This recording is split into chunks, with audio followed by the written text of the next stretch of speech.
All right, good morning, everybody. Today is Thursday, October 30th, 2014, and this is Before the First Cup with Jules here on UCY.TV. How is everybody doing on this happy Thursday, day before Halloween? It is 41 degrees here and sunny today, so pretty surprising that we have some sun. It was 80 degrees here just 2 short days ago. Though it was cloudy and raining, we did break a record. 80 in October in upstate New York doesn't happen very often. But hey, I heard we're supposed to get snow, that 4-letter word. And that I am not looking forward to, that's for certain. They are predicting rain tomorrow, and I believe it was like a low of 31. So that could be bad news for the little kiddies running around dressed up in their costumes, but not like that hasn't happened before, because it has. So I don't know if I'm ready for snow yet, that's for sure. I don't think summer was anywhere near long enough, at least for me. I know some of my friends down in the southern regions have had a pretty rough time of it. But here, I don't think summer ever really got started. I mean, maybe we had about a week of warmth, but most of the summer was pretty, I don't know, I wouldn't say lame, but it just wasn't typical summer weather here. By the end of the summer, I think we had a couple nice weeks. That was it, but it definitely wasn't, it wasn't long enough for me. 8 months of darkness and cold, and then we get maybe 2 months of sun and like halfway decent warmth. That just isn't enough. That's why people up here are always depressed and bitchy. That's why New Yorkers are jerks. It's because we're lacking in vitamin D. All right, I'm trying to get adjusted here. I have some technical difficulties with my machine I play clips on, so hopefully this is not. And it looks like it's going to be. I mean, I can't even scroll here, so what I'm going to do is... And you guys know me, I always have tons and tons of things open, but I had already kind of purged this machine and closed most of my stuff, but let me do that right now and see if we can gain at least the capability to play a few clips. Yes, I was trying to catch up on the Pigmine clips this morning because I actually slept last night, and I'm way behind now. There was all kinds of great stuff that happened. I don't know if you guys had followed... I don't think I mentioned it, but there was a rocket launch that was taken off here. It was supposed to be a Monday. They postponed it. I did mention it yesterday. They postponed it until Tuesday, and it was going to be taking off on the East Coast, I think, on a pad in Virginia that had been a NASA location. They were renting it out to whoever the private company was. And I don't know if I ever saw who the private company was, but it was an Antares rocket. Was not a NASA-built rocket. And it exploded. We actually watched that during dinner. We were going to try and run outside because I think the Tuesday launch was going to happen around 6:22. And they had like an hour before on NASA TV that they were going to broadcast live video. So... I was going to get out the notebook and put it on so we could at least, watch the countdown. And then we were going to try and run outside after we saw it take off and just see if we could catch it. I mean, we did see a rocket launch once, probably like 5 or so years ago. A good part of the East Coast was able to see it. And it was pretty neat. I'd never seen that before, not living near Florida. But yeah, we had it on. And Wolf Blitzer cuts in because I had CNN on while I was eating, and he's like, "Oh, there's a fire on the launch pad," and it was just horrible. This whole thing, it just like went up and then went bam, and there was fire everywhere. So, but here's the worst part. So then you see news that the Chinese launched a rocket that same day, and it took off just fine. And theirs was for some experimental satellite. Ours had reportedly been for supplies to the International Space Station. I, after the fact, here that there also was some secret payload on board, which, my first suspicion when I saw the rocket blow up, I was like, remember a few months ago when that Russian rocket blew up and they said, United States thwarted our launch, they hijacked it, and so anyway, I thought, with the relations with Russia right now, and the fact that we don't have our own space program anymore, it's either commercial flight or we're depending on other countries to help us launch rockets. Wouldn't that be like Russia's way of going, doing something to our rockets so it made us look bad? So yes, China, the very same day, launches a rocket and their launch takes out fine. Russia, the very next day, launches a rocket. Again, also with supplies to the International Space Station, because remember, there are U.S. and Russian astronauts up there, and that takes off just fine, too. Well, we find out now, after the fact, that we were using Russian rockets on the U.S. rocket that was taking off in Virginia. And we find out even more. We find out that they're old, refurbished, 40-year-old Russian rockets, which is even more interesting. So, caught a couple clips this morning, and let me see here if I kill like my remote access, and I kill, I could even kill email, because we don't need that right now. And let me see if I can get these videos going, because I do want to play a couple things for you guys. It's pretty interesting. So we're using this 40-year-old Russian technology. The technology is not anything that's been developed here.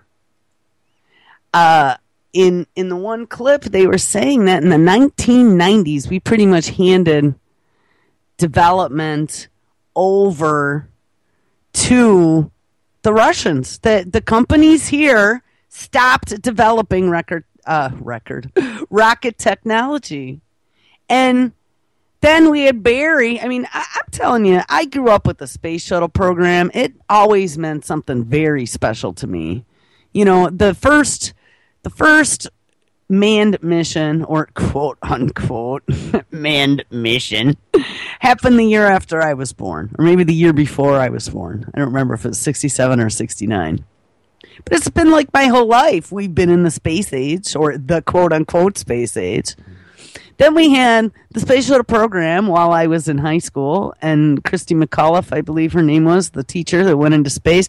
That was my 18th birthday, the day I graduated high school, that sucker blew up. So that always stuck with me. I watched that baby live on a 10-foot satellite dish. Spent my whole day in tears because I had said as it was taking off, watch the stupid thing explode, and it did. I literally felt like personally responsible for that.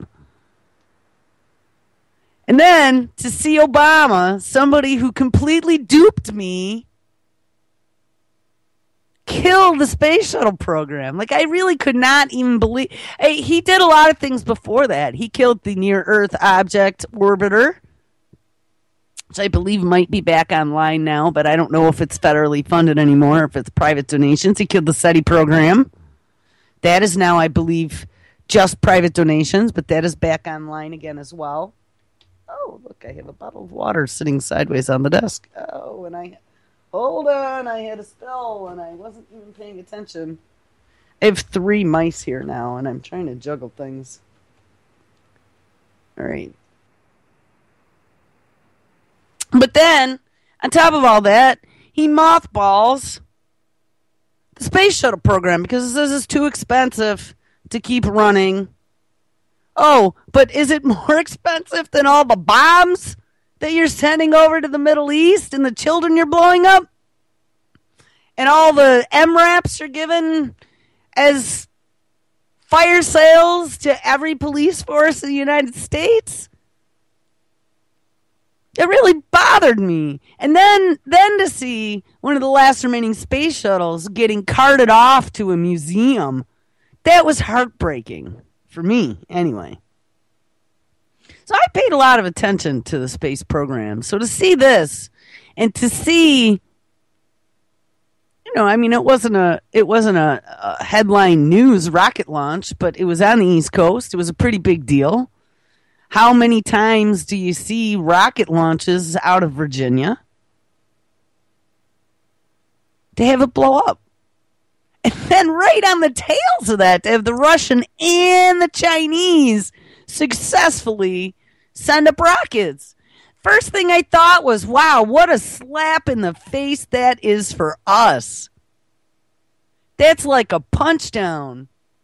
United States, you are no longer on top. And follow that up with the India space program. Did anyone know that India had a space program and that they just sent their first Mars mission very successfully? And when I first saw that back a while ago, when they first were working on that, I thought it was a joke. India is sending Mars mission. No, it was no joke. They did too, and they did it very successfully. It took off. I had a picture that I posted. I might have posted it in the UCY feed. You guys might have seen it. And it was of their mission control.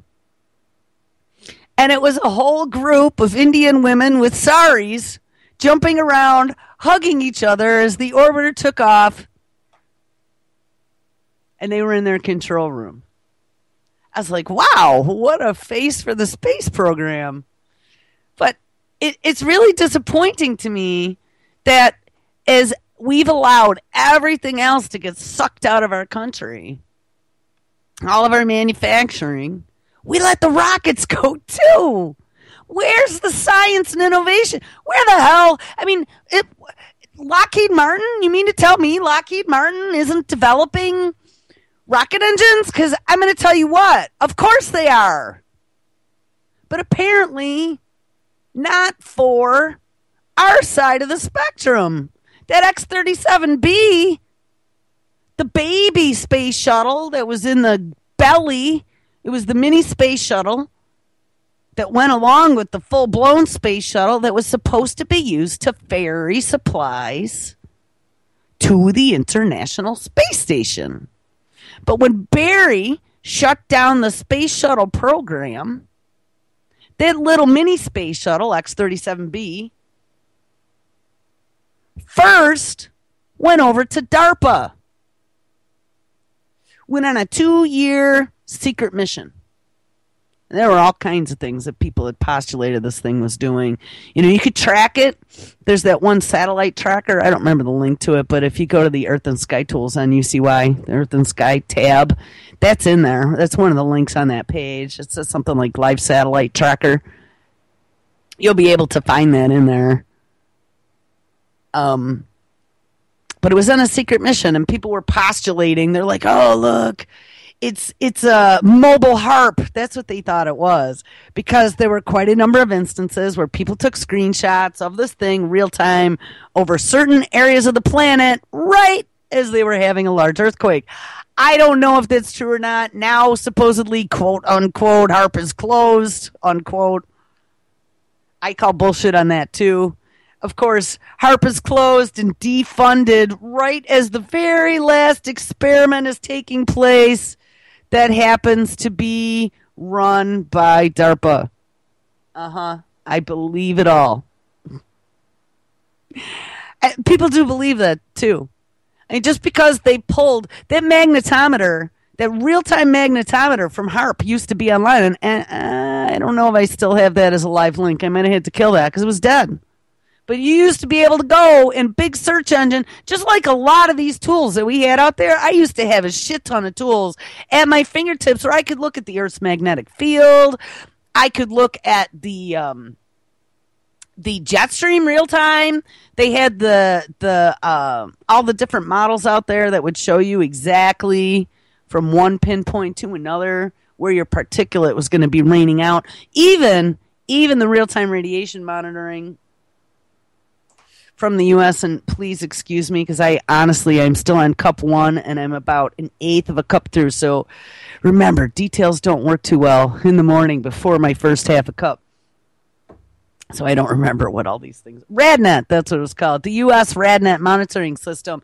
In the very beginning, it actually was picking up real numbers. A bunch of the stations were down, but we still were getting real numbers that we knew were not recalibrated to be giving us false info. All that shit's gone now. I had links to all of it. It was like Command Central here. Anyway, I got off the topic. So I was talking about our space program, that X-37B. So that X-37B, after it went to DARPA, then got handed off to the military, to the Air Force, secret Air Force division, and had gone on another secret mission. Well, I saw it just landed. And they're calling it the first space plane. And they're sending it, and that's exactly what it is. I mean, that's what the space shuttle was a space plane, remember? They could shoot it up, it would go into space, and it would glide back down just like an airplane. So now they're talking about building a fleet of space planes. Well, okay. So maybe the U.S. space program will get back on track. But why? Now, honestly, you got people in the International Space Station. You got an active space program you have for 40 years. Why would you kill the only rockets that we had to get there without anything in the wings? Oh, but wait, you did have something in the wings. You had the X-37B that was part of the space shuttle program. Why would you not be using that to ferry supplies like it was designed for to the freaking astronauts? Oh, no, we gave it to DARPA on a secret mission. So in the meantime, for the last 2+ years, we have been depending on foreign countries for our space program. And back maybe 6 months ago or so, maybe 8 months or so ago, there was a Russian rocket launch. That was their rocket launch. But I know that they've helped us before. We've sent supplies up with the Russians before in the recent past. But there was a Russian rocket launch that was, again, for supplies for the International Space Station. And it exploded. And I remember thinking to myself, where the hell is the innovation here? Why have we allowed ourselves to be, I mean, honestly, to me, this is like the telltale sign that we have lost our position that we, at least I thought we had in the world. The India, Russia, and China have all outdone us. And there are no companies now, except for SpaceX, which has a lot of help from NASA, by the way. And I believe there probably were a lot of NASA employees that went to go work for SpaceX. Because remember, too, all those educated people with all that experience, Obama just let them go. Are you freaking kidding me? I mean, if the other countries in the world have been like us, like when the Nazi rocket program got disassembled, they would have recruited them. We just let them go. Yep, sorry, NASA employees, well-paid, highly educated engineers. We don't need you anymore. There's no jobs for you. What? And that was Obama that did that. Are you freaking kidding me? Every kid, I would say at least 50% of all boys ever growing up at one point or another said, I want to be an astronaut. At least in my generation. I remember my daughter wanted to be an astronaut. You know, I don't know. I'm all for, and she's been like, she was able to list all the planets, the color, what they looked like, and in order when she was 2. She was very, very, very into space. And at one point she told me she would love to be an astronaut, and I wasn't too crazy about that because I'm not so sure about going into space for long periods of time. But I told her I would very much like to see her as a NASA engineer. Be an engineer like Mom, honey. Because you know what? You can use your brain and you could do all kinds of good things for humanity and the moving forward of science. Well, I had her watch the last launch for NASA, and I explained to her how they were shutting it down. And, you know, she actually got tears in her eyes. Because that was something that she'd really looked forward to. That was kind of one. I mean, I know she was little, but that was one of her goals. She really wanted to become a space engineer and help build rocket ships. I mean, we've done that here. Go get the little rocket engines. I mean, that's kind of fun. What a way to crush innovation in a country. So now, as we have this Ukraine and Syria skirmishes, and notice how those like just totally fell out of the headlines, but they're still going on. I just saw the other day that, you know, for a while, Russia had their troops at the border. And then I saw the Ukrainian prime minister, the new rich billionaire, came to us, and this got buried too in Ebola news. He came to us and he said, hey, I need your help and I need your commitment for troops in Ukraine. And I'm pretty sure that we agreed to it. But you didn't see that. That didn't make 55 stories in the headlines. I saw one. So then I see the other day that now Poland is moving their troops up to the Ukrainian border. And what's interesting about Poland is right as all this was ramping up, you know, Poland used to be a Russian territory before the wall fell, or the curtain. They had the curtain, not the wall. And so Russia still kind of feels that they have at least some say over things that Poland does. And we were in there, as always, stirring up trouble, trying to convince Russia that they want one of our missile shields. Russia didn't like that very well. Russia said, hey, you're not putting a U.S. missile shield just off of the border of Ukraine, which is where we have some of our one and only sea base? Oh, hell no. And that started a little skirmish. Well, the fact now, Poland, I don't know if we ever sold them the missile shield. I bet you we're in there. If we're not still negotiating it, we're probably in there installing it quietly. I don't think that's going over too well. And I don't think our relations with Russia are at the best they've ever been either. So the fact that we also implemented, I keep wanting to call it embargo, but what do they call it? And we've put them like into the bad boy box so no one can trade with them anymore. But here we are depending on them for our rocket technology. And for getting supplies up to our astronauts on the space station. So what you see going on now, right, we're having this whole proxy war going on with Russia between Syria and Ukraine.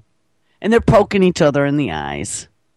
And Putin comes out and makes us look bad every chance he can get. And we come out and make them look bad every chance that we get. So now the newest thing is the Russian hackers attacked the White House. I don't know if you saw this. Hold on.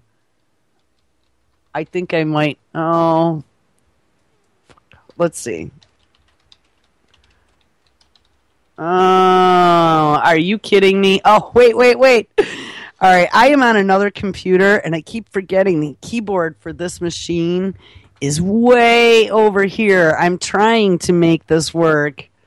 It's not good when you're on by yourself and your machine that you play everything on isn't working. My news. We're going to go to this video. If I can play this, I'll be very happy. So this is what I was doing this morning. I was really kind of digging into some of the things that are transpiring with Russia. So this rocket explosion was huge. And now we're seeing that all of a sudden they're accusing Russian hackers. And here's the best part, It's like the worst Russian hacker ever has been in jail, and he's getting ready to get released. I think they said there's 2 more years left on his sentence, and he's preparing like some bigger and better things. And his big thing was this massive credit card attack. And I was like, holy shit. After what we were seeing with Keith Alexander and holding JP Morgan Chase hostage with his $1 million a month, I was going to call it something else, but his $1 million a month fee that he wanted. How interesting is that? That now we'd have like this hacker that could probably wreak havoc in our entire financial system getting ready to get out of jail. You think our alphabet agencies approached him? You think the NSA said, hey, we might have a job for you when you get out? I'm thinking yes. I'm thinking we make friends with our enemies. They actually just had a clip out like that the other day about are the enemies of your enemies your friends? Well, in the world of war, that would be yes now, wouldn't it? So we got a hacker. I don't know. He's an enemy of the U.S., but they're trying to put the lockdown on the U.S. So if they have this Russian hacker that knows all of our financial backdoors on our team, working in a controlled fashion for us, wouldn't that be better than sending him back to Russia and letting him go work for the mob attacking us? I would say so. So put on a seatbelt.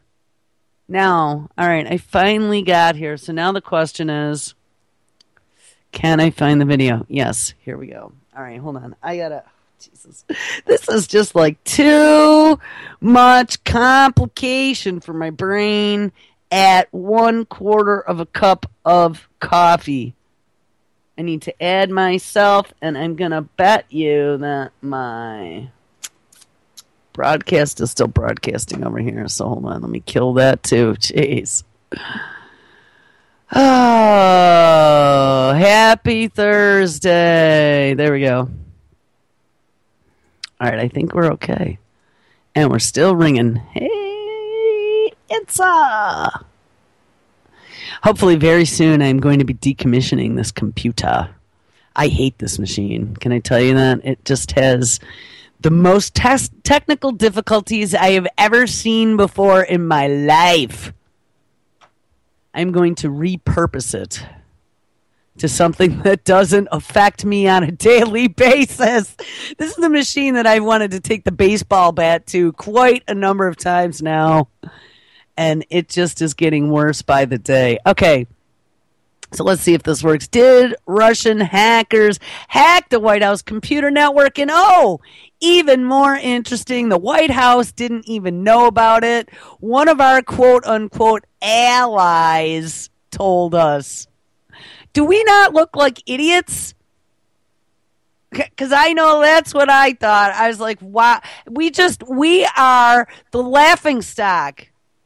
And it's making me very upset. This has to be intentional. Obama's been given the job to make us the laughingstock of the world. That's what they tasked him with. I'm sure of it. How else could you explain this?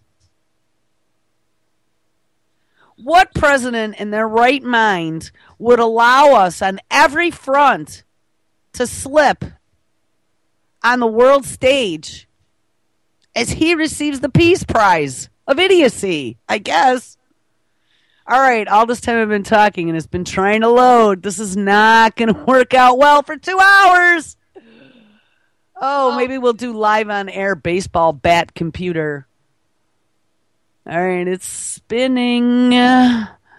Oh, boy. Here it comes.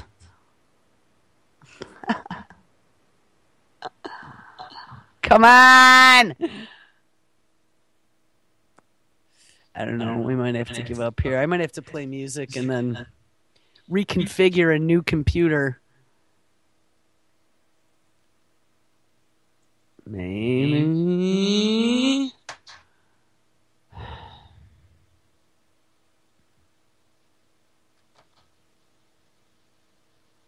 Oh, this is unfucking believable.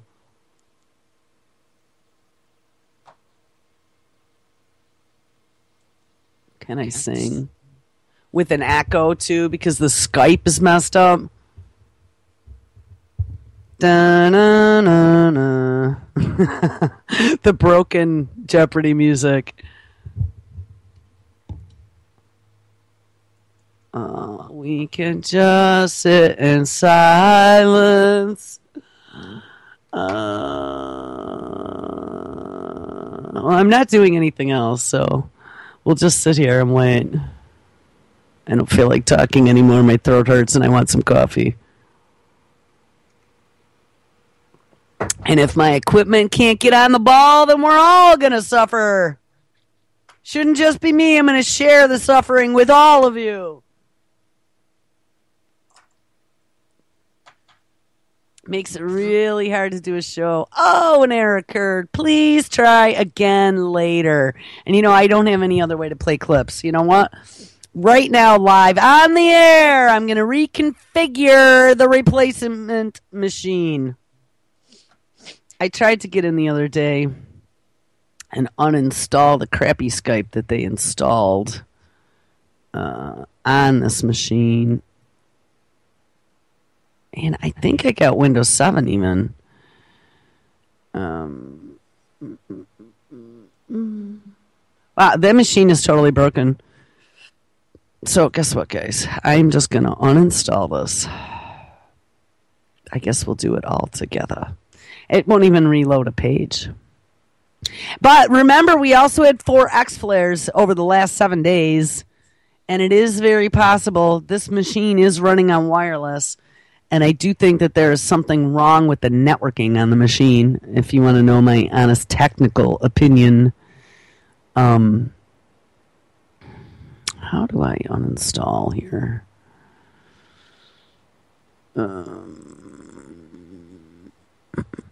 Programs. I'm going to try this again. Oh, it might work this time.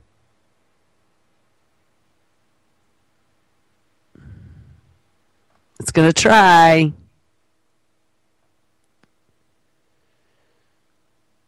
And while we're doing that, I'm going to uninstall this pre-installed Skype. Yes.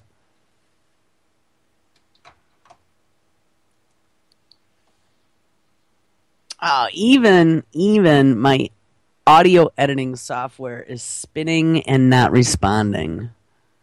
So I'm having like some major technical issues here.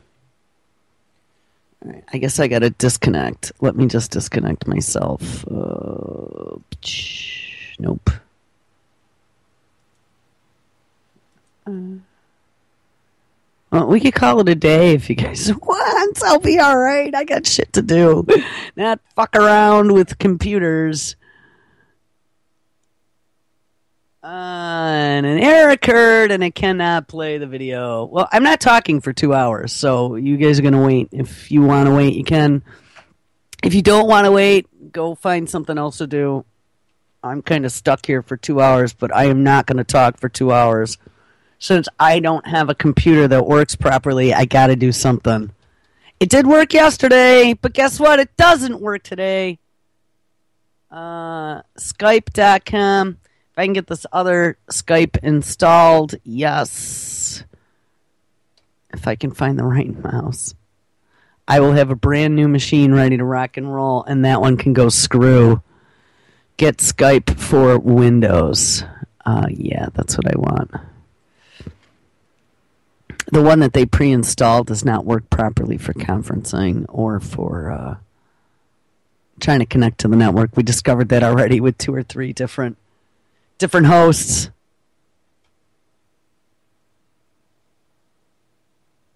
I can't even play music. My audio all crashed. I hate this machine. I really do. The machine is like so hosed. And you know what? The machine was great until I connected it to the UCY network. I really think that they send bugs to my network. I know it's not me. Everything upstairs worked great until I connected to this network once.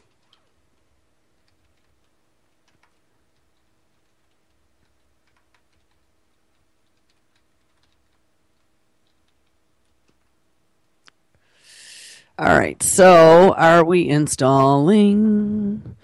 I don't know. Phones are open. Someone feels like calling in and wants to take over the airwaves for a while I fuck with this.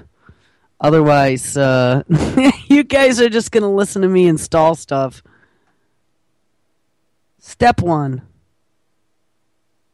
Skype setup.exe. Hey, look at that. Yeah, no, don't run it. Let's agree to our firstborn. All right, it may take a few minutes. Wow, this is unbelievable that I can't even get a freaking video to play. You know, it really makes me wonder, though, if that is not intentional, because this is the same machine that at times tells me that a website's not there. And I'm like, I know that website is there, okay? So stop telling me that that website does not exist.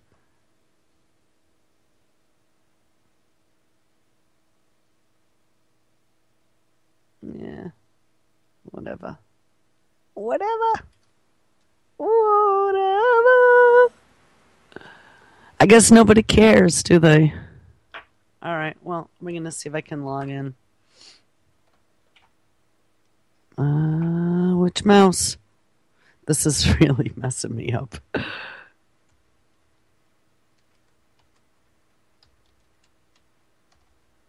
Oh, maybe. All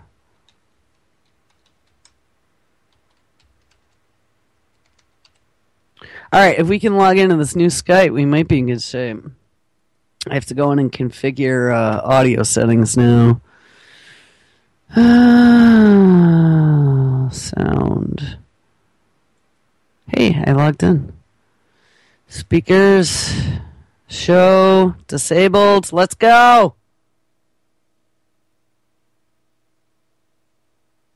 Stereo mix. There we go. All right, so I might actually have fixed the problem. And look at that. And I didn't smash my machine yet. Speakers. I'm going to no. This is still on speaker. Sorry, continue. This looks like a real messed up version of Skype, by the way. What on earth? This looks like... Oh, damn, my video. Oh, but now I'm not connected. And it's about halfway through. Son of a... Well, let me finish what I'm doing here.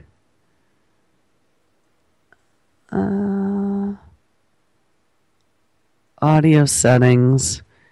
Stereo mix. Hey, we might be good. We might be good. All right, let me try calling myself again, and we will see if we could do this.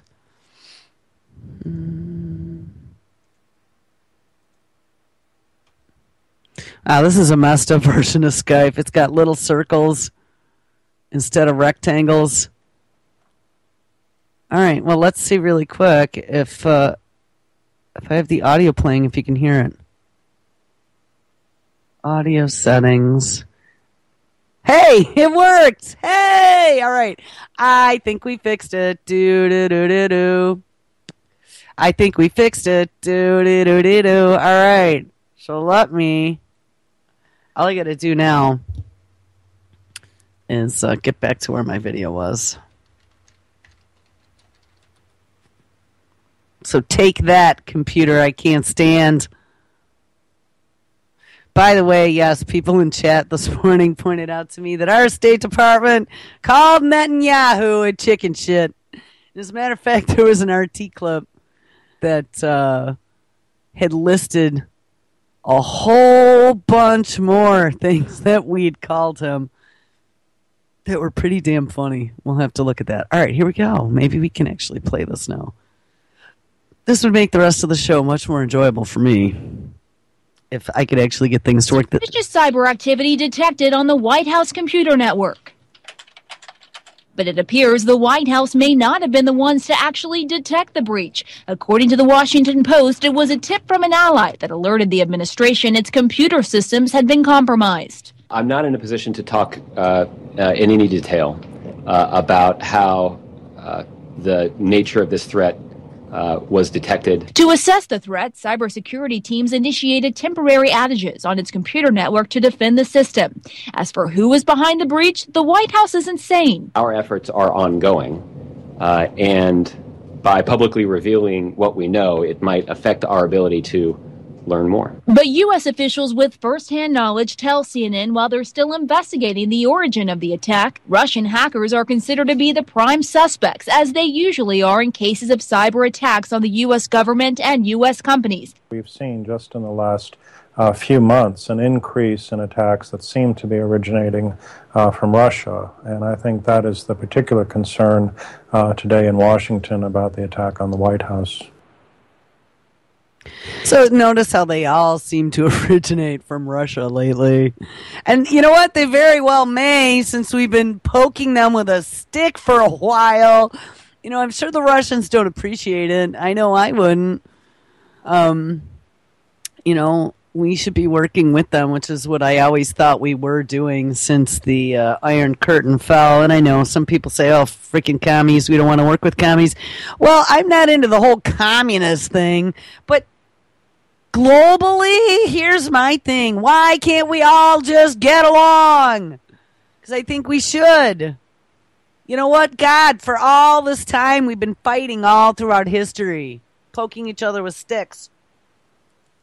And if any of us think that in this movement even, that we're going to be successful, people can't get along. Just because you don't like my ideas, you're going to cause trouble for me. There are nasty people out there, and I'm just so tired of this. So now we're going to point everything at Russia. And like I said, it very well could be Russia, or it could be the Russian hacker and his friends that are in jail. Here, I want to play. This is actually the story about that guy that has 2 years left on his sentence. And I don't remember what they said. If it was one of the biggest, he went after credit cards and he had this huge credit card purchasing site. Here. Oh, I'm so excited I can play videos again. And I'm hardwired.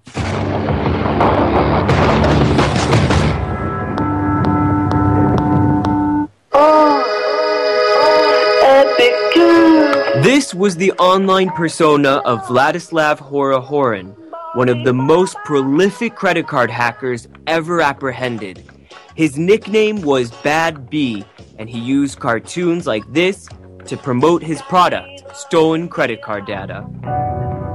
The U.S. Justice Department says he helped steal more than $9 million from an Atlanta-based credit card processor. I contacted Mr. Horohorin in prison and received this email. I asked him if he had acted out of patriotism for his native land. In response, he told me, quote, he had never been a big patriot of something, including Russia, but being there gave him the opportunities and resources he needed, and crucially, he said, it provided him with more freedom and less boundaries there. I'm going to stop. So did you hear specifically what they asked him, as if he was a patriot? And he said, no, not to Russia. I was like, oh, that's a real interesting question to ask some guy incarcerated for large-scale credit card theft who's about ready to get out. All right, I'm going to continue. With a little more than 2 years left to serve, freedom is clearly on his mind. At an office on New York's Madison Avenue, I met with the attorney who defended Bad B, Arkady Buch. The conviction was for attack on American banks. The damage was few 100,000 credit card numbers. Born in what was then the Soviet Union, he has defended some very high-profile Russian hacking cases brought to court in the U.S. They understand that United States and West is enemy, and this is not a crime, at least moral crime, to hurt the enemy. So do they see themselves as some type of soldier in a way? Absolutely. Absolutely. He says Mr. Horohorin fits the bill of a typical Russian hacker. First of all, educated. We talk about at least bachelor's degree, master's degree often. They're not from the poor families, definitely. I mean, to have access to high-speed internet, you have to be at least from middle class. And I'm just curious, you're Russian-American. What do you make of this kind of Russia versus United States cybercrime that's going on? Does it make you sad? Well, this is the reality, and I mean, some call it continuation of Cold War. Interestingly, the inmate is more optimistic than the attorney. At the end of his email, he says when he gets out of jail, he has some brilliant ideas and the resources to implement them. He emphasizes they will be legal this time. Samuel Burke, CNN, New York. Yeah, he's got some brilliant ideas and funding. Yeah, that sounds like a promise to definitely do something that, who knows? I don't know. I just found that whole exchange interesting, the way they kind of wrap that up. And you got to remember that we have Keith Alexander now, who is no longer the head of the NSA. Will be legal. Oh, hold on. I just had to reload the page. Keith Alexander is no longer head of the NSA, yet in his private industry, he was going after J.P. Morgan Chase, telling them how insecure they were, and you could be hacked. And if they hacked you, all the balances in your bank accounts could go to zero. But hey, I'm offering you our security service for $1 million a month. J.P. Morgan Chase says, hell no, $1 million a month. What are you, crazy, Keith Alexander? And then J.P. Morgan Chase gets hacked. Oh, but they only got hacked with customer names and addresses. No money was taken this time. But you remember when Keith Alexander was head of the NSA, he was visiting yearly the Black Hat conferences and recruiting hackers to come work for him. So don't think that Alexander does not have an army of hackers at his beck and call, because he does. But remember that those armies of hackers now work for the federal government, and Alexander's on the other side. I don't know. I'm going to tell you what. There might be some that'll come over and work for him or do double duty, but I will bet you he's looking for someone sweet to get on his team. So, anyway, interesting news. Where do we go from here? I want to go back to where I wasn't. Earlier, we talked about the rockets, and we talked about our fall from grace, at least in the space program. To me, I have to tell you, I've grown up being a lover of sci-fi. My whole life, I've been into space. And to see all this, to me, it really kind of hurt me as like my core root. It made me feel really bad. Just seeing ours blow up and the Russians and the Chinese take off. And then to find out that we're using 40-year-old refurb freaking technology because there are no manufacturers in the United States. And I call bullshit on that because I know the military-industrial complex is working on it. But apparently, for the space program, there are no providers in the United States to give us rockets. What is that shit? I mean, just a few years ago, India didn't have a space program, and we considered them a third world nation.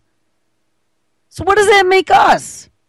Here, so I got a couple clips. Here's this unmanned Antares rocket exploding. I don't know if this is going to have, it might have mission control in the background. I posted all these yesterday because I was just like, 5, 4, 3, 2, 1.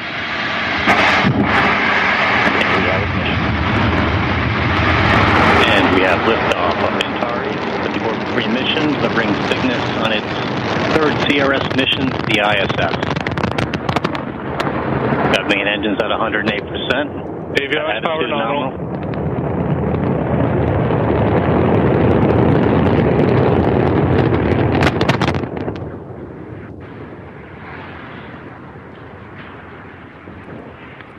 And that was it. Notice how they got real quiet. Be advised, stay at your consoles. Everyone in the LCC, maintain your positions in your consoles. In the LCC, maintain positions at your console. Don't get up and run. It's not going to burn you. Oh, hold on. I'm not even logged into chat. There we go. I just dropped that. So that was the American Antares rocket that was taking off from the NASA launch pad in Virginia that exploded on Tuesday. So we're going to play, here's the Chinese. It says China successfully launches their new experimental satellite. This was the exact same day. Satellite will be used to conduct scientific experiments in space.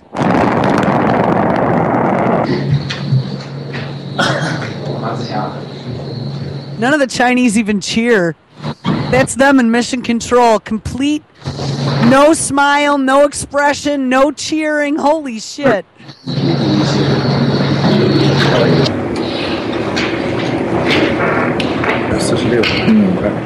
It's them at mission control. That's really messed up. And they're all wearing uniforms with the hats. Wow, we're screwed. You got to see this. So if I'm pulling these from the Pigmine site, but the one is titled NASA's Unmanned Antares Rocket Explodes on Launch. That was from the 28th, so 2 days ago. And then the Chinese one was from the morning of the 29th. China successfully launches experimental satellite. This is the launch center. It's called the Jiuquan Satellite Launch Center in China's northwest Gobi Desert. I did not know that they had a base to launch rockets in the Gobi Desert. And then here we go. This is the Russian satellite launch from yesterday that successfully took off, and I'm wondering if they had similar rockets like we did. Engine turbo pumps coming up to flight speed, engines at maximum thrust, and liftoff.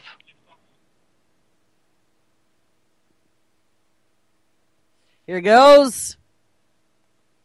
Liftoff of the ISS Progress 57 cargo ship bound on a fast track to the International Space Station. All first stage engines are up and running in good shape. All parameters are nominal according to reports from the blockhouse at Baikonur.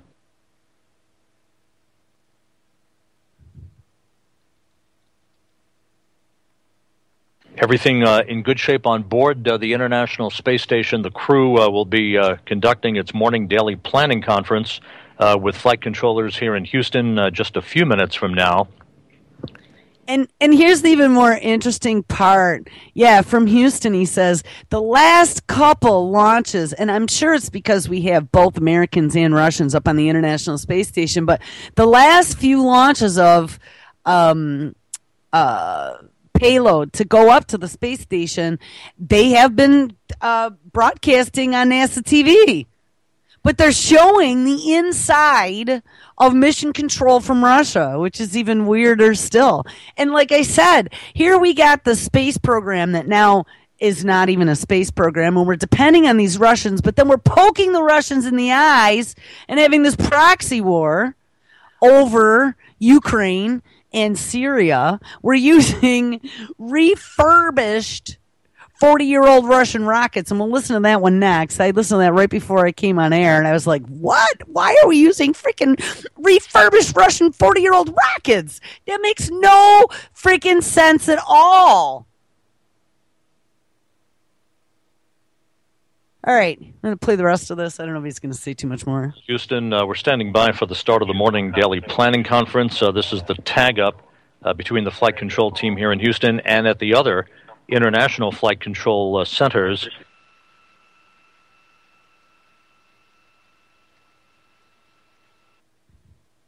And that was it. So I guess they didn't give us too much information. But if you watch them, you will just see and feel the heart sinking that I felt if you have any type of pride over the space program that we once had. Because, I really wasn't too into the stuff that happened in the 60s. And there were a couple launches in the 70s. But the 80s, this was like when I really became a teenager and really started to pay attention. In the 80s, the space shuttle program changed everything. That was groundbreaking. We had the space plane. Now, I'm going to just look really quick because then here's a robot story I wanted to look at too. What was the title of that? It was about, there was just new uploads, so I'm a little bit discombobulated at the moment as to where my video was, but it was right near the top of the stuff from early hours. Here we go. Rocket used decades-old Russian engines. Now, this is CNN, and they're interviewing a couple people. Russian engines. This is the... Hold on. It's former astronaut Mark Kelly and Miles O'Brien. And Miles O'Brien, I don't remember who he was. He had been former NASA, who's now working, I think, for one of the programs that is doing some of the commercial stuff. Elon Musk, by the way, is and his SpaceX is the only commercial that I'm aware of right now. I've seen a couple in a few other countries, and it was someone even more bizarre than India. I'm trying to remember, maybe Pakistan, one of those countries that were doing commercial missions. I mean, this isn't good at all. I think that if anything, this is like a gleaming example of the legacy we are leaving to our children. I mean, for anyone out there who ever thought that maybe space was the next frontier for us, and didn't Star Trek teach us that? Space, the final frontier. Wasn't that what it was all about? I think they really implanted that in our heads. But like I've been saying all along to the people who are like, we need to get off this planet. They screwed it up too bad. Yeah, they did really screw it up bad. And that's why this whole transhumanist agenda is so important to them. Because biological life at some point will not be able to survive in the synthetic mess that they've made of this planet. Synthetic life will, and they'll be able to tweak it to deal with any issues that they've created. But long-term space travel and colonies on other planets and things are only going to be for the best and the brightest and the best genes, remember. And that will not be your definition or mine. That will be their definition. We will be the test subjects and the guinea pigs that'll have all the mistakes made before they perfect it all. But we and our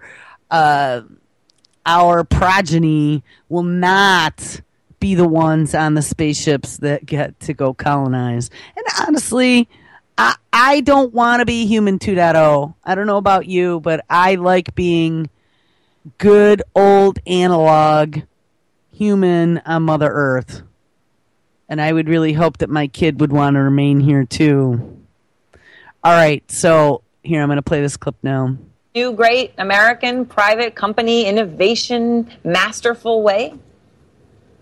In a word, no. It doesn't sound like a lot of innovation to me. It sounds like you're going to space in a '69 Volga instead of a 2014 Tesla.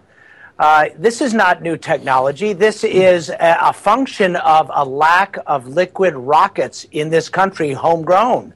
This technology has kind of withered here. In the 90s, there was a big press by the U.S. government to purchase Russian rockets, primarily the larger RD-180, to be used in the commercial sector. One of the big ideas behind that was to keep former Soviet rocket scientists from peddling their wares to the likes of North Korea. Well, that was a good idea, except that the commercial sector stopped developing their own alternative engines. And so now there's this reliance on Russians, ironically, to foster this new U.S. commercial enterprise, with the exception of Elon Musk's SpaceX. He builds his own rockets. Right. And, of course, Captain Kelly, just to emphasize again, I know you're on the Safety Advisory Board for SpaceX, but how this is just surprising, I think, to a lot of people. I was surprised. You were the first one to mention this last night. I don't think most people would expect that when you have a private company doing this, that they are using 40-plus-year-old Soviet engines. Well, Russian engines and Soviet engines are typically very reliable. The RD-180 is a very reliable engine. In this case, the AJ-26, which is a refurbished different engine from Russia, an engine with I think it's an NK-33, maybe not as reliable.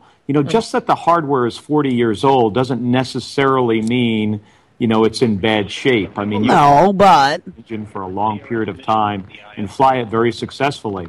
The bottom line here is they're going to have to do an extensive mishap investigation and figure out what the root cause is and then fix it.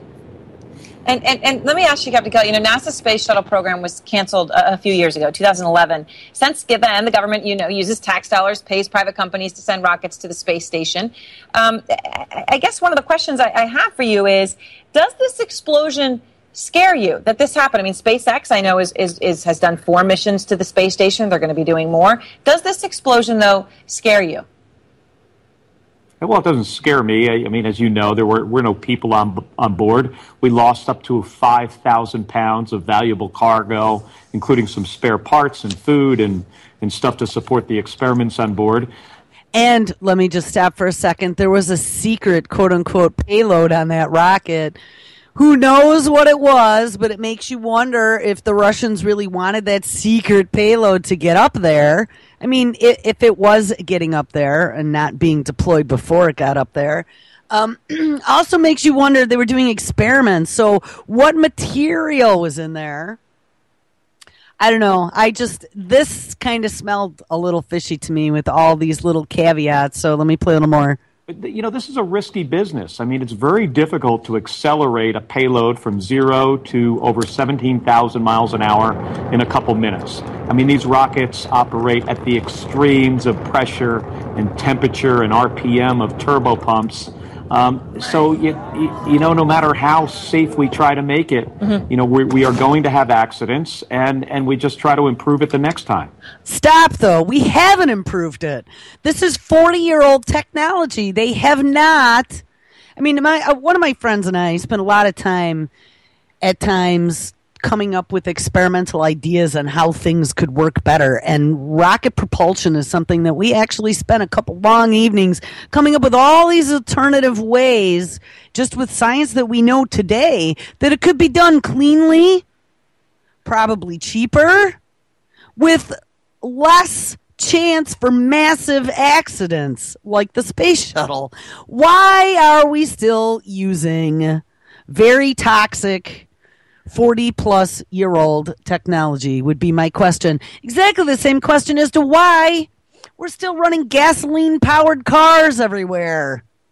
Old school technology with all these other alternatives that even back in the 70s with 3 Mile Island melting down and the oil embargo and shortage gave them ample opportunity to commercialize and perfect alternative energies, but they never did. So continue. Is there pressure, though, for these companies now that there are so many more of them, right? You've got more companies doing this, that to hit the bottom line, you cut corners? Well, it's tough. I mean, let's face it. They have to make a buck, and it's a business, and you have to square that with safety. And almost always, safety and the amount of money you spend tend to be at odds. And so these are the balances and the trade-offs that have to be made. It's worth pointing out that over the years, when NASA was, literally right there on the assembly line telling them how tight to turn the bolts and everything in the old way of contracting, we had a lot of mishaps. We lost 14 shuttle astronauts, and we lost 3 Apollo astronauts in a launch pad test. Right, but I mean, the Apollo was way back, and the other one was the O-ring from the Challenger. 1967. So it's unsafe all the time because it is not a routine thing, and anybody who thinks it's routine hasn't done their homework. Well, like I said, 1967, the Apollo, and that was Grissom and White, and I don't remember what the other one was.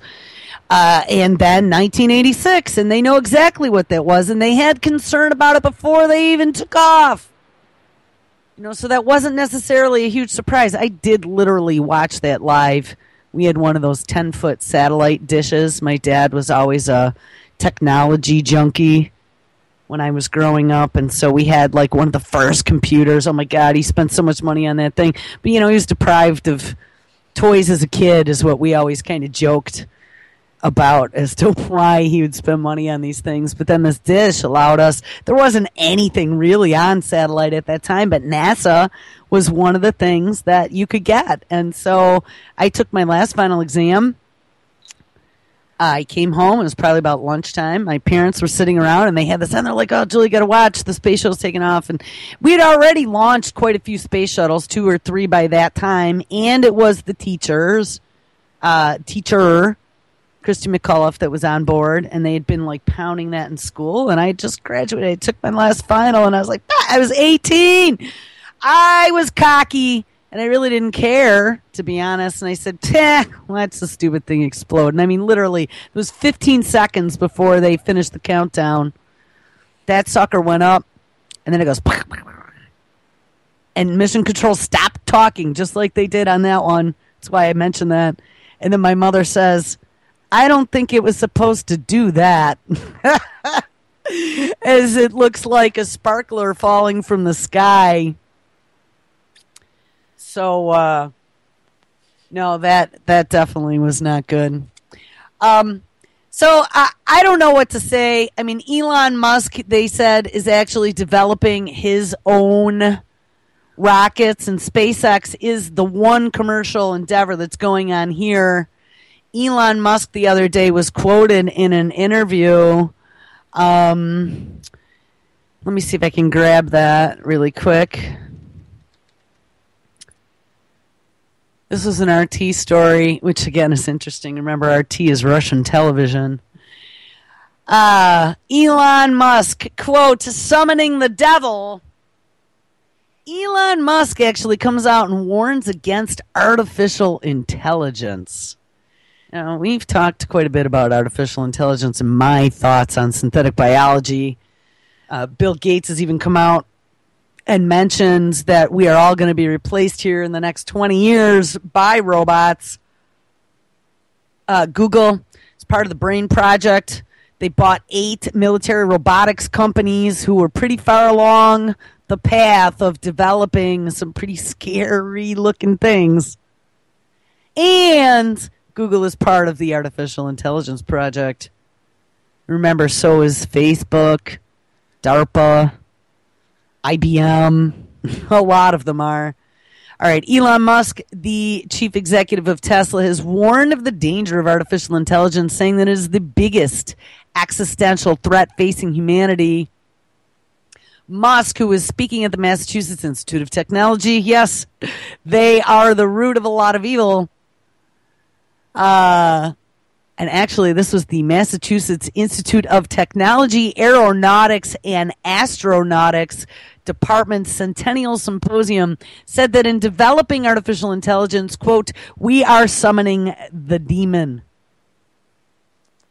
Fiction, for example, in films like Terminator and The Matrix, has for many years demonized the perils of AI, where technology starts to dominate and manipulate the human minds that created it.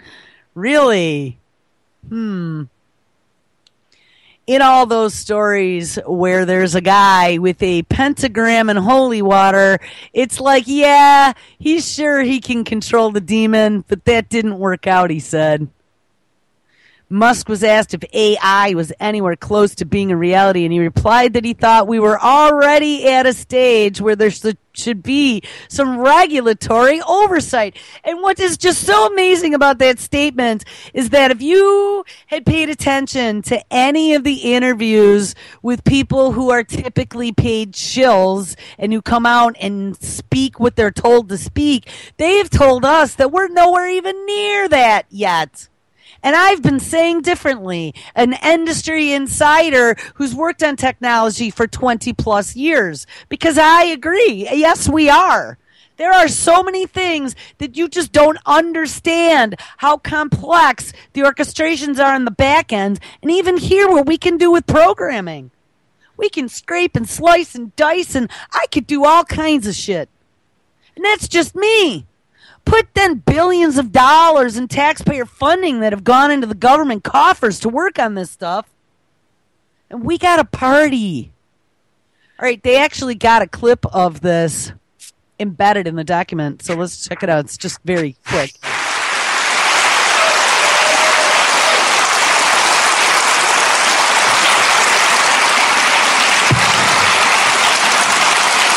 We should be very careful about artificial intelligence. If I were to guess at what our biggest existential threat is, it's probably that.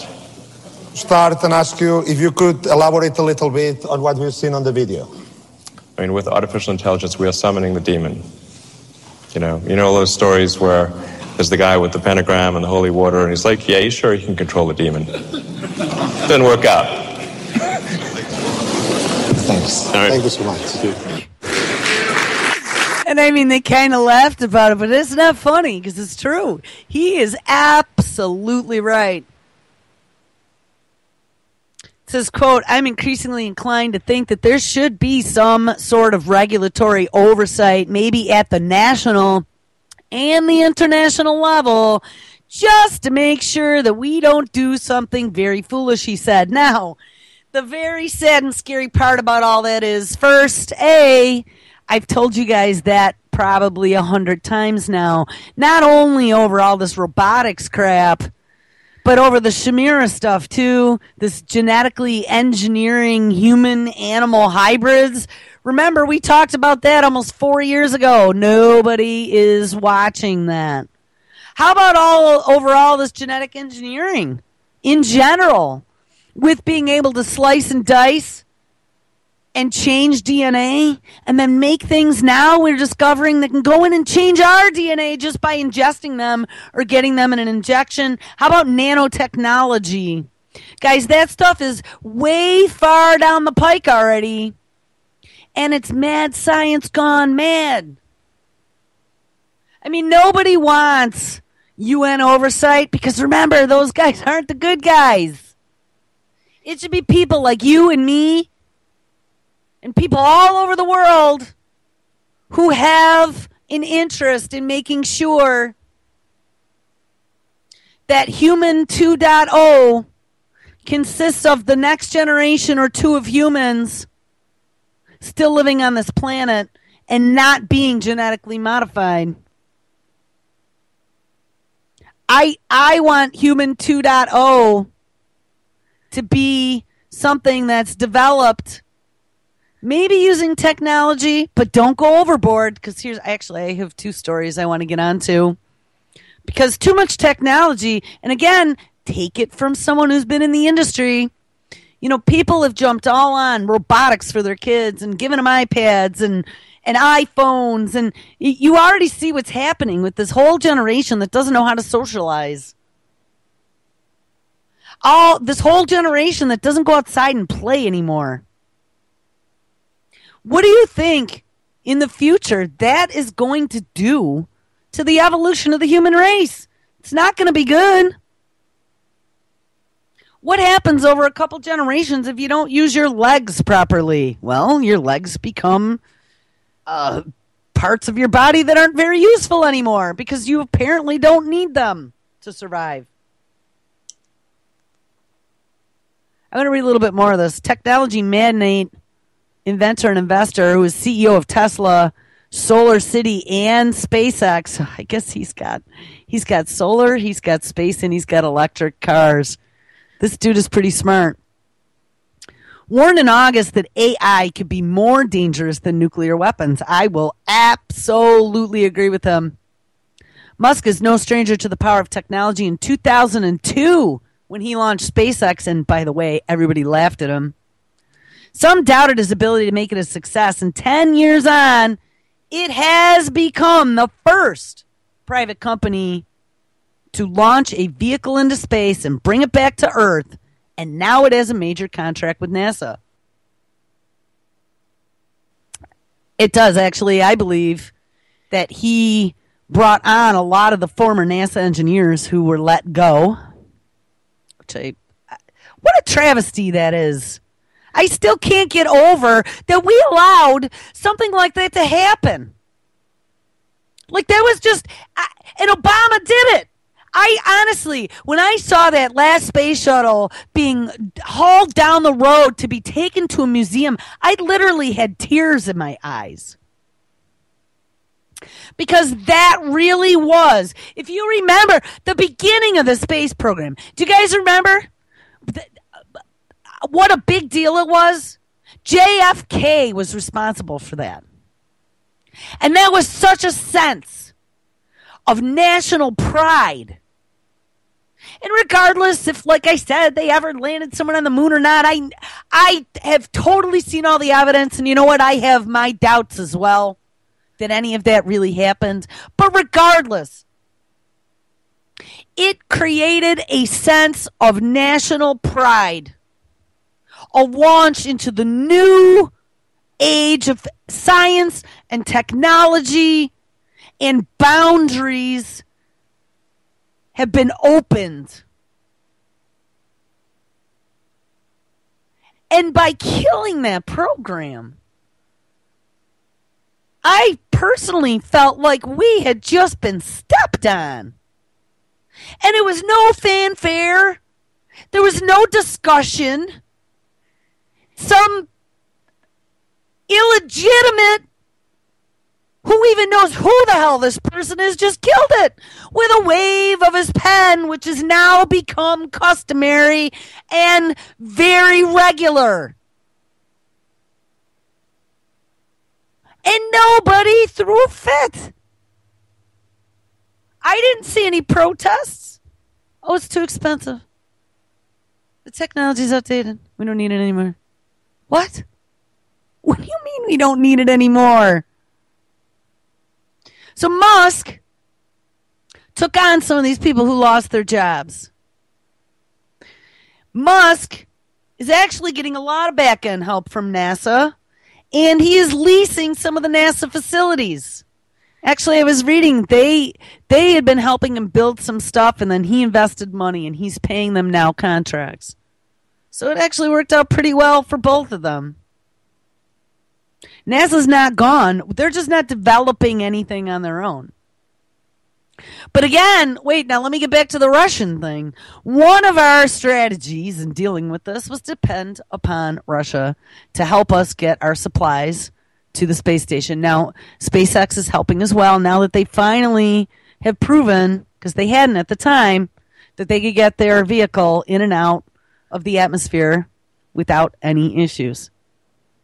But as we're placing restrictions on doing business with Russia and playing this chicken game, and speaking of chicken, please don't let me forget, chat, that we're going to listen to the chicken shit story about Bibi. We're playing chicken with Russia. And I'm telling you, over the last 2 days with the Chinese and the Russian launches, I think we got smacked down. And if nothing else, just the fact that we were using 40-year-old refurb Russian technology, again, is another kick in the teeth. All right, I'm going to continue with the story, but Musk does not appear to believe that the space exploration will change the future of humanity. Really, I didn't know that. He says it's cool to send one mission to Mars, but that's not what will change the future for humanity. What matters is being able to establish, and that is true, a self-sustaining civilization on Mars. And I don't see anything's being done by SpaceX. I don't even see anyone else even trying, he said. Now, what's weird about that is that I just saw something recently about the final count of all those people that signed up to be part of that reality TV show on Mars, if you remember. 86,000 people have signed up. But it was for the year 2020. Now, that's 6 years from now.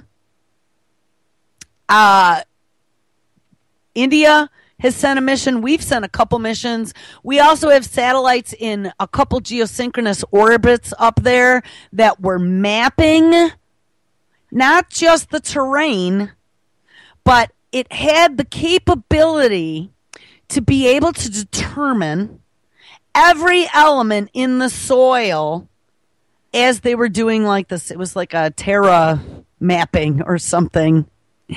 And what I gathered from that is obviously all they have to do now, since we don't have money to fund any of this stuff, all they have to do now is go, look, we got titanium and lithium and gold and, tons of, whatever else is the newest item that's worth a lot, tungsten.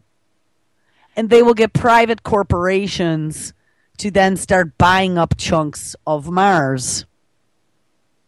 I think that's one of the reasons why the Chinese have this newfound, I don't know what you'd even call it, newfound goal of getting to the moon. And why we're kind of pissed. Because if there are resources up there, right now we kind of feel like we own the moon. But we don't. Why should we own the moon? Because we think that we got someone up there? Is there anyone who's ever with a telescope been able to see the flag that's up there? Did we leave a flag up there? Yes, Grissom, White, and Chafee, thank you. I got the first two. All right, let me get back to the story. Musk says he himself has invested in companies developing AI, quote, to keep an eye on them. I wanted to see how artificial intelligence was developing. Are companies taking the right safety precautions, he asks? Musk is not the only one worried about AI. And this one, I believe, also included Hawking. A group of scholars from Oxford University wrote in a blog post last year that, quote, when a machine is wrong, it can be wrong in a far more dramatic way with more unpredictable outcomes than a human could. Simple algorithms should be extremely predictable, but can make bizarre decisions in unusual circumstances. Now, you got to remember, as we're like looking down the timeline here, the DARPA and the military-industrial complex already has a wide array of unmanned aerial vehicles, and they are developing all this robotics technology that is to be integrated into our troops, including implants, mind you, to make them super soldiers, they've said. One has to get a little concerned. I know I do. And the fact that Google, we're not really sure whose side Google is on, but I don't think it's ours, purchased 8 military robotics companies, and one was the creator of Atlas, Cheetah, and all those other, Big Dog, those other really scary robots. They've had that facial recognition technology. They have the super HD, like super duper HD cameras with the, what was the name of that drone camera? I want to call it Atlas, but it wasn't. It was, I don't remember. We talked about it a bunch of times when it first came out. But it was like super duper high res. It used millions of little cameras like a fly's eye and created a mosaic over miles and miles all at one time being recorded so they could go backwards through history and zoom in super close and see your face. We've also found out that they've been using metadata from cell phones to target terrorists, quote unquote, in the Middle East when they drop drones on them, drone bombs. So let's go forward. Well, I should finish reading this because we're going to talk about 2 more things that I saw. All right, Musk is not the only one worried about AI, right? We talked about Oxford University. They can make some bizarre decisions. They're extremely unpredictable. Dr. Stuart Armstrong from the Future of Humanity Institute at Oxford University also warned that AI may have other damaging implications, such as uncontrolled mass surveillance. Hey, look at that. And mass unemployment as machines and computers replace humans. Now, remember, if you've been watching any of these lone wolf, quote unquote, attacks, and now they're locking down 8,600, I think I read yesterday, federal buildings because of they're saying the attack in Canada. I also saw a clip the other day that they were blaming the attack on the 10 Commandments in Oklahoma, where the guy pissed on them and then ran over them with his car and then ran into the building screaming something about Satan. It was at a courthouse, the same place where I believe, where they were planning on putting that satanic sculpture. They had a lawsuit because they had placed the 10 Commandments. They had fought for free speech rights. This not-for-profit out of New York. So they're locking down on all the federal buildings. Oh, and behold, we had Russian hackers attack the White House too. And they've been ramping up the radicalization, self-radicalization over the internet. Remember, people, and they've given us profiles. These are people who keep to themselves. These are people who are typically unemployed. Well, isn't half of America about unemployed right now? Hell yes, they are. The real numbers are like 30+%, so not quite half. But they could even be bigger because nobody's keeping track. Not properly. Anyone who drops off the unemployment rolls because they gave up looking for a job stopped getting counted years ago. Remember, the collapse was at least 2008, and there was one even before that in 99, 2000. I don't know if we partially recovered, but I don't think we ever fully recovered from that.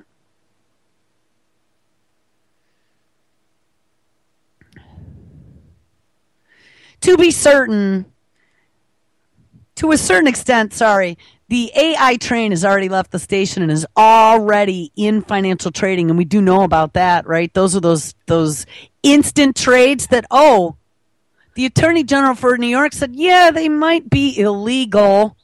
But did they ever go back and fix them? These are the trades that see what people are getting ready to move on, and then it makes a fraction of a second trade before you do. So by the time you buy it, the price has gone up, and they make that extra money. It's also been shown in video gaming. Dark Trace is an AI program, which, by the way, that's the first time I've ever heard of that. I'm going to copy that, and we're going to look that up later. Dark Trace is an AI program which uses advanced mathematics to manage the risk of cyber attacks by detecting abnormal behavior in organizations. Hey, we've talked about that. I actually used to do security, some of my last stuff that I did as an engineer, and a lot of times you had a card that you would plug into your router, and we're talking big-ass core, $500,000 routers. These cards were probably $30,000 or $40,000 a piece. But what they would do is detect, you would put a piece of software on all your end-user clients, typically your PCs. If you had Cisco everywhere, because I did Cisco networking, you would also then make sure that you had that client in your software running on your routers, on the little ones for your remotes. And what you could do for antivirus and for security is detect any and all anomalous behavior. So it doesn't have to be a signature that's been identified, or it doesn't have to be an IP address that's been identified as a bad one or as one to look out for. Anything that did something unusual would flag an alert. Well, then I saw, and I'm wondering if this Dark Trace isn't the DARPA program that they've been working on for a while. I follow that, fbo.gov. If someone wants something to do Friday night, one night, when you're sitting around by yourself, bored, drinking a few brews, go out to fbo.gov. That stands for Federal Business Opportunities. I think actually you can spell the whole name out too and get there, federalbusinessopportunities.gov. And just plug in DARPA and start surfing through some of the real-time bids that are out there for projects that are future. There was one out there for developing an artificial intelligence security program that could not only detect but respond to cyber attacks. And if anyone remembers last July when I spent 3 days reading the expose out of Wired Magazine on former NSA head Keith Alexander, who is also the granddaddy of Cyber Patrol. You will remember us going over an entire section about how he seemed to say that they not only had the ability to detect, but to attack cybercrime and criminals. You also remember, too, that the White House declared quite a while ago that a hack attack was a declaration of war. So I'm telling you, people, things are going to get very interesting. All right, there are two more clips that go along with this. I just have to find them. Talking about our jobs. Bill Gates had come out a while ago. Like Bill Gates. We used to think Billy Gates was just the cat's ass. And I got to tell you, he's another one who sold us all down the river and made us believe this pill that he was selling to us, to take the pill to get on the train with technology. And he sold us. He just sold us out. So here we go. Robots replacing human workers, mainly millions out of jobs. What? Yes, people have already interacted with robots on some level or another. Just think about Siri, our nifty digital smartphone companion. Or how about all those robotic representatives we talked to after calling a company's customer service? Needless to say, we've all had our fair share of robotic interaction. But now we may be looking at robots 2.0, with one company pushing the envelope just a little bit further. Take a look. Where can I find more of these? I'm looking for hammers. Me gustaría comprar esto. Can you place the object in my viewfinder? Is this the item you're looking for? Yes. Those robots there have been dubbed Oshbots, and they're being tested right now in an Orchard Supply hardware store, which is owned by Lowe's in San Jose, California. The idea is, of course, to improve customer service. So they're equipped with 3D cameras that scan and then identify items. That means they can probably work just a little bit faster than humans can. So, I mean, how scary is that? They're now going to have a real-time view of like all the things that you're looking at. I'll drop this in the chat, but these robots are like zipping around the aisles at Lowe's. I mean, how long is it going to be before you have them at your grocery store and you have them in your retail stores? I mean, what I don't understand is as more and more of us lose jobs, and even like a McDonald's, a fast food chain, they're talking about automating ordering, and I mean, they've been automating making the food for a long time, but even automating cashiers and who's going to be able to pay for anything? I don't get the end result of this. So here. Does this signal the shift to a robotic revolution? To discuss this, I was joined earlier by Redacted Tonight's Sam Sachs, and I started by asking if all our jobs are going to be outsourced to robots. Yeah, I think this is pretty inevitable. And this is a topic that the Pew Research Center looked into a few months ago, and they interviewed industry experts about this, about 2,000 of them. And the conclusion they came to is that within probably the next 10 years, by 2025, robots are going to permeate wide aspects of our daily life. I mean, we're going to be interacting with them all the time, as you see, from Lowe's stores to in our cars to everything. And they polled these experts about, well, what effect is this going to have on the labor market, on the economy? Mm-hmm. And about half said, this technology, this happens, comes along, I don't think it's going to have much of a big effect. And the other half said, this is going to have a serious effect, displacing jobs, and it's going to cause, societal strife. Mm-hmm. So, the experts disagree on what this means in the future, but it's pretty clear that this is our future. This is inevitable. This is going to happen. So you mentioned this, but there is an obvious downside that, of course, those robots are going to be taking the place of other hardworking individuals, people that need jobs in this country. Do you think that this technology in any way could backfire on the economy by replacing those minimum wage workers, those blue collar workers? I'm going to stop for a second because here's the sad reality of the situation. Replacing those minimum wage workers, those blue-collar workers, though, as our country has declined, we've also seen a great decline in kids going into maths and sciences and engineering type jobs. Many of those jobs, I mean, that's what that, we used to do them all the time too in technology. And again, you know, my brain doesn't work that well in the morning, but those visas, the H-1Bs, I believe they're called, where a tech company can go and say, hey, there aren't enough qualified workers to fill my highly technical positions in my company. So I want to have a quota for H-1B visas to be able to go overseas to countries such as India and China and hire where they have highly technical people and bring them here to work for me. Our school system, this Common Core bullshit that, hey, look at Bill Gates again is in the middle of it. How unusual that just always seems to work out, that Bill Gates is in the middle of something that is causing the decline of the human race.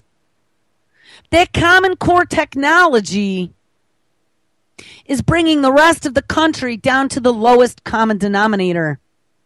It is encouraging your children to want to go to a community college, not to a university, or to go into astrophysics. That isn't what the program is all about. The program is about making good little workers who don't think too hard. Because remember, thinking is just like physical exercise. When you don't use your brain gets flabby. And when your brain gets flabby, you get lazy. And when you get lazy, it's easier just not to think about it than to put on your thinking caps. Like I've been saying, all this RNAi technology and the GMO 2.0 and what's going on behind the scenes as part of this quote-unquote Ebola outbreak, there's a much, much, much bigger story behind that the majority of the world is seeming to miss the boat because the technology is hard to understand. If they actually understood what was being done with this new round of vaccines, and this isn't just Ebola, this is the universal flu vaccine, this is any new pharmaceutical that is now on its way, soon to also be integrated with food coming to a store near you. Did you see that? They're like, oh, we're going to start putting out more nutritional bananas and apples and tomatoes. Some of our favorites that we never had to worry about being genetically modified. Oh, all bets are off now. They are going after everything. It's not just alfalfa and soy. Everything. I was going to do a whole show on GMO about 2 weeks ago. I had all these stories lined up, and I don't know, something else took precedence, and we never got there. But there's some big shit coming, and this stuff is all tied together.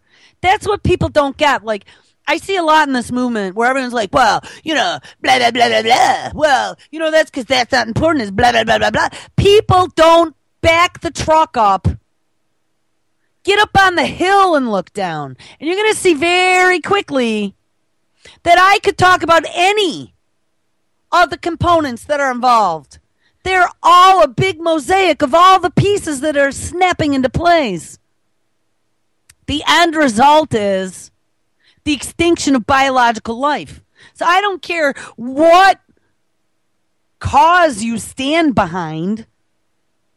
Shouldn't the big cause be making sure biological life survives?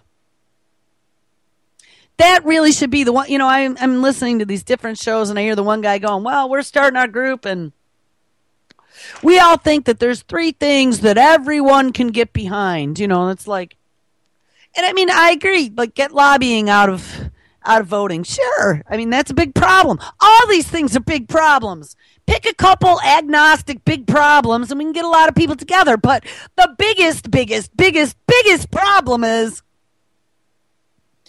biological life. And I mean, I don't know, there might be some of you who want to become part of the machine, and that's good. But that literally puts you on the other side. I don't think I mean, they're selling it to our kids in these science programs now that are playing on cable. That integrating ourselves with the machine and allowing robotics and augmentation to happen to our bodies is the next evolution of man. And it sure very well may be. Absolutely. You put a couple chips in the right areas of my brain that give me extra computing power, hell yeah. I'm going to be a hell of a lot more smart. You give me the ability to see 10,000 miles with a little integrated LCD or LED or hanging from the sky screen in front of my eyes that I can then manipulate just with blinks. Hell yeah, I'm going to be a much more advanced human. But that makes us like robots, androids. And remember, somebody, somewhere, and it isn't you, because if you know anything about computers, and I do, trust me, you want to be the admin. Trust me, you don't want to be version 1.0. That's what people miss. You are not admin. As admin, you could shut anything down anytime, anywhere.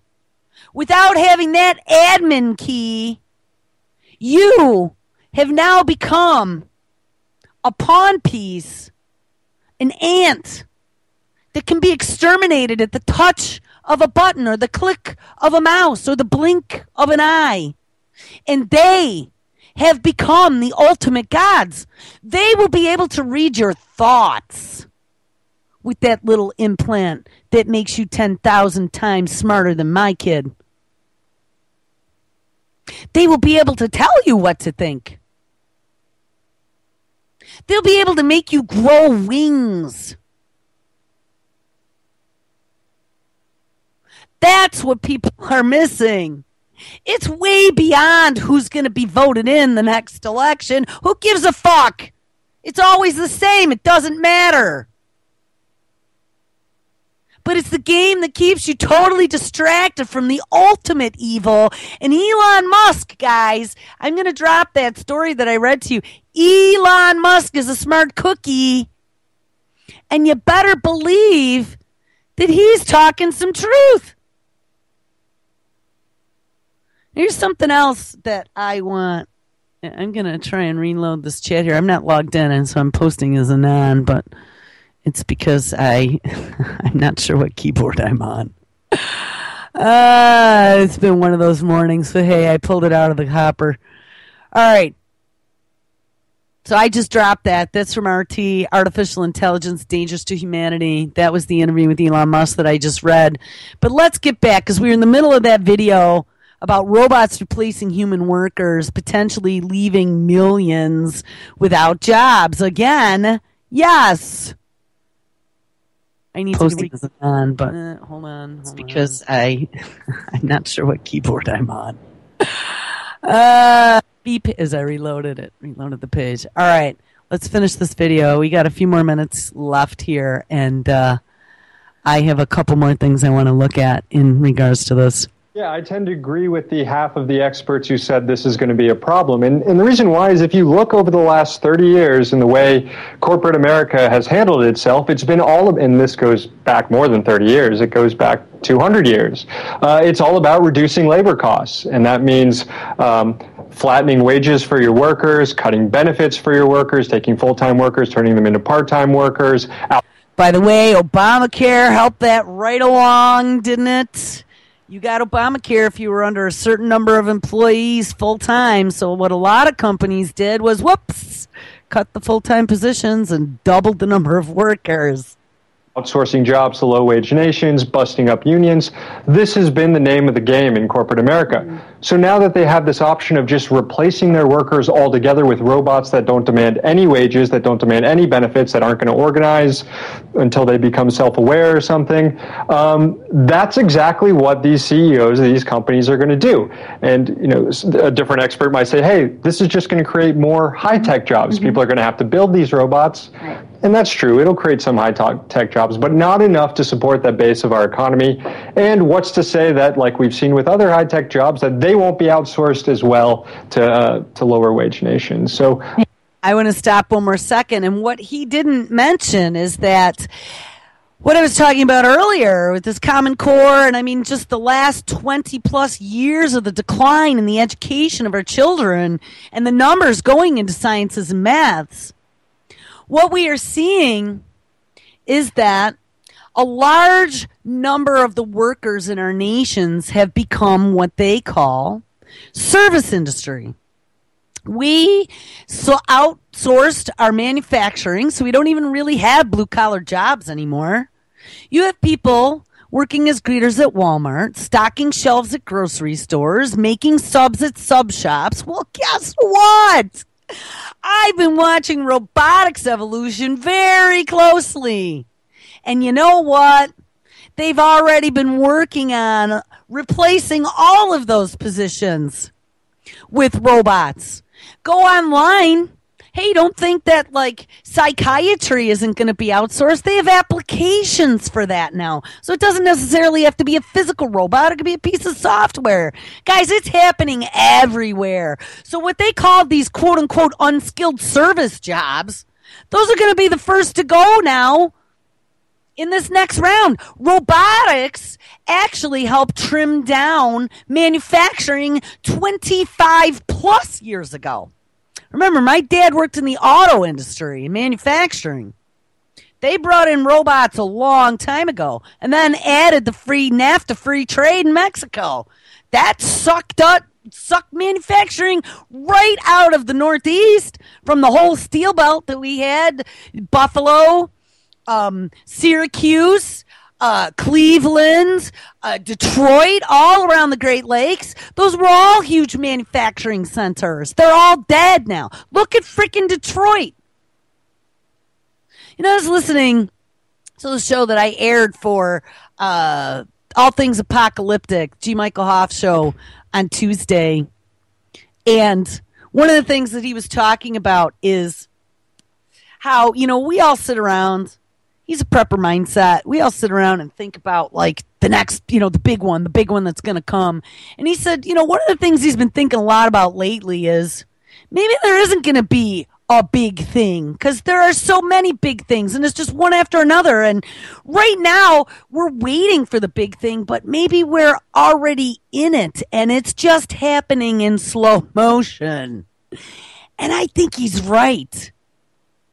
We're waiting for this big event every day. Did you notice how like the news cycle used to be like every 2 weeks, and then it was every week, and then it was every couple days. Now it's like 10 freaking news items every day. There's just so much. It is so hard to keep up with. And so this takeover, this hijacking is happening at lightning speed now. So there's no stopping the train coming down the hill.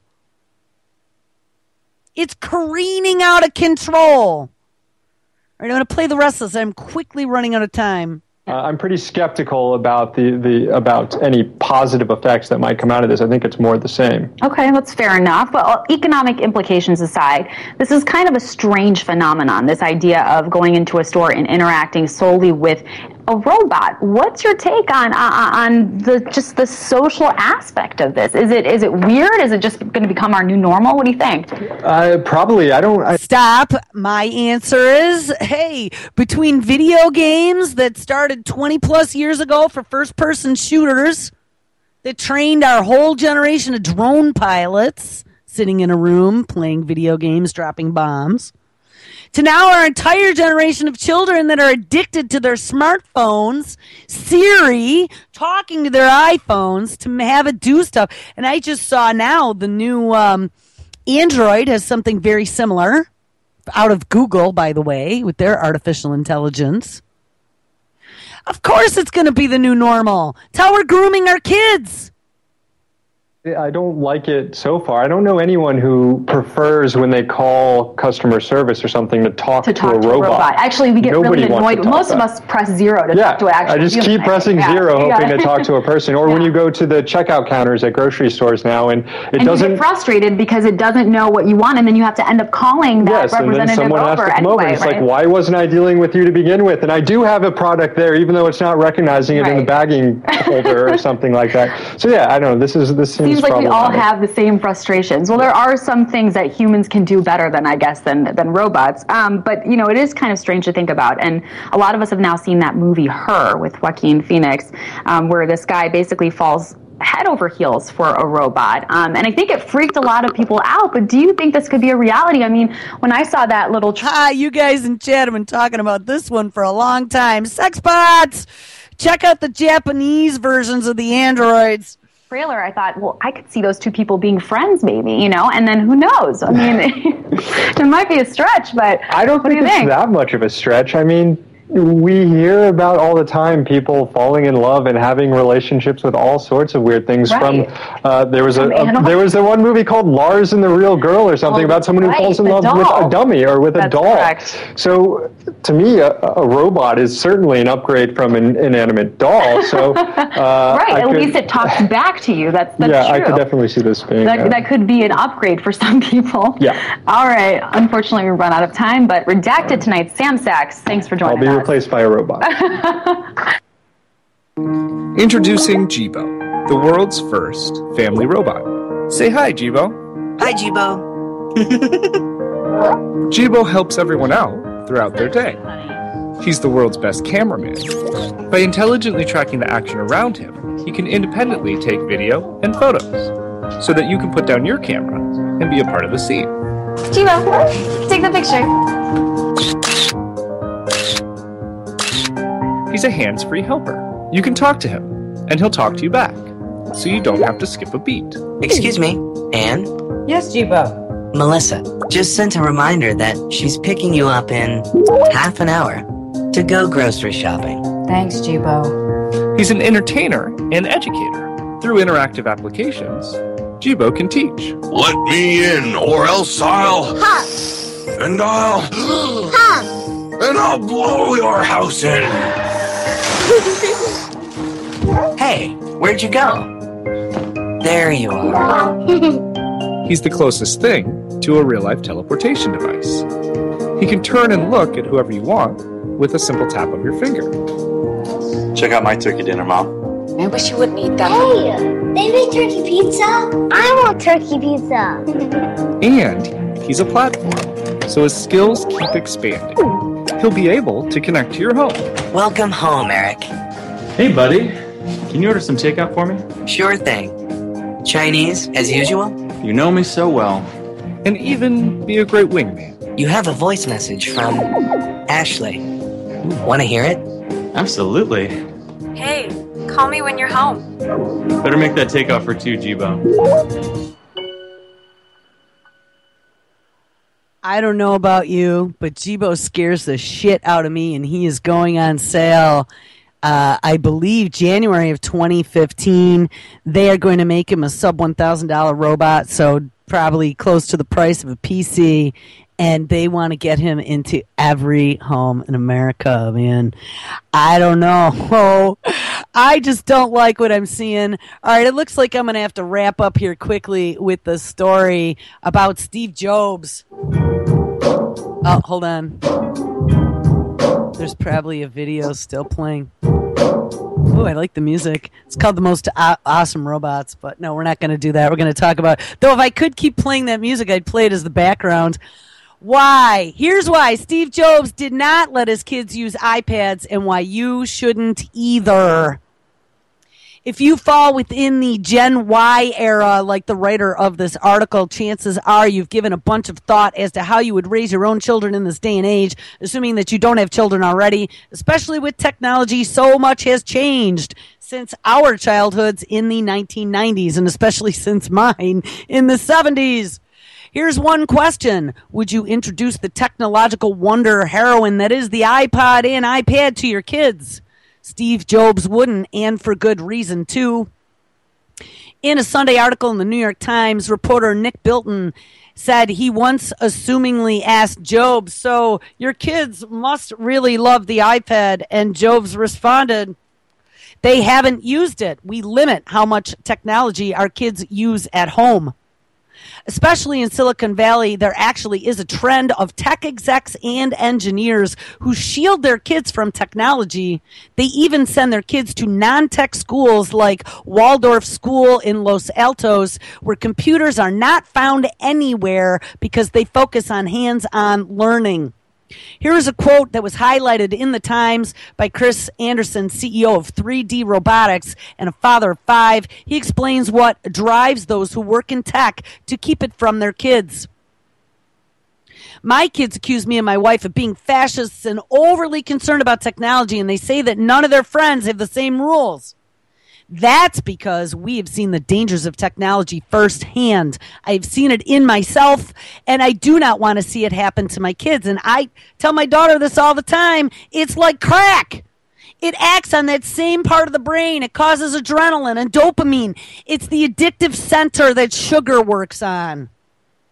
Couple video games with high fructose corn syrup, and you got a junkie.